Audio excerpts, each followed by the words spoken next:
Praise the lord. యేసు రక్తమే జయము. మన రక్షకుడు, మన విమోచకుడైన యేసుక్రీస్తు పరిశుద్ధ నామములందరికీ వందనాలు. చిన్న ప్రార్థన ద్వారా ఈ రాత్రికాల వాక్య ధ్యానం చేసుకుందాము.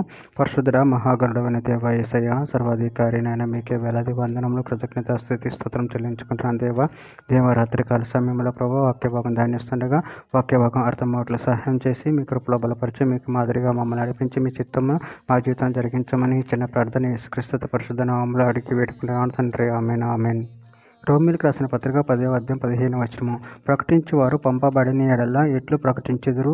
ఇందు విషయమై ఉత్తమమైన వాటిని గూర్చిన సువార్త ప్రకటించు వారి పాదములెంతో సుందరమైనవి అని రాయబడి ఉన్నది. ఆమె దేవుడి వాక్య భాగం దీవించును గాక.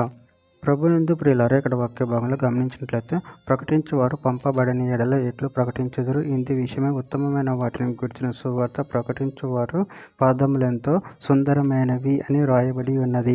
యోవేలు గ్రంథం 2వ అధ్యాయం 32వ వచనంలో యెహోవా సెలవిచ్చినట్లు సీయోను కొండ మీదను యెరూషలేములోను తప్పించుకొని వారందరూ శేషించిన వారిలో యెహోవా పిలుచువారు కనపడుదురు. ఆ దినమున యెహోవా నామమును బట్టి ఆయనకు ప్రార్థన చేయు వారందరూ రక్షింపబడుదురు. అపోస్తల కార్యముల గ్రంథం 2వ అధ్యాయం 21వ వచనంలో అప్పుడు ప్రభువు నామమును బట్టి ప్రార్థన చేయు వారందరూ రక్షణ పొందుదురని దేవుడు చెప్పుచున్నాడు. సమూయేలు 2వ గ్రంథము 22వ అధ్యాయం 4వ వచనం, కీర్తనీయుడైన యెహోవాకు నేను మొరపెట్టి నా శత్రువుల చేతుల నుండి ఆయన నన్ను రక్షించును. యెషయా గ్రంథం 52వ అధ్యాయం 7వ వచనంలో సువార్త ప్రకటించుచు సమాధానం చాటుచు సువర్తమానం ప్రకటించుచు రక్షణ సమాచారము ప్రచురించు వాని పాదములు నీ దేవుడు ఏలుచున్నాడని సీయోనుతో చెప్పుచున్న వాని పాదములు పర్వతం మీద ఎంతో సుందరములై ఉన్నవి. యెషయా గ్రంథం 40వ అధ్యాయం 9వ వచనం, సీయోను సువార్త ప్రకటించుచున్నదాన ఉన్నత పర్వతం ఎక్కువ, యెరూషలేము సువార్త ప్రకటించుచున్నదాన బలముగా ప్రకటించుము, భయపడక ప్రకటింపుమి, ఇదిగో మీ దేవుడు అనే యూదా పట్టణములకు ప్రకటించుము. రోమీయులకు రాసిన పత్రిక 5వ అధ్యాయం 1వ వచనం, కాబట్టి విశ్వాసం మూలమున మనము నీతిమంతులుగా తీర్చబడి మన ప్రభువైన యేసుక్రీస్తు ద్వారా దేవునితో సమాధానము కలిగి ఉందుము.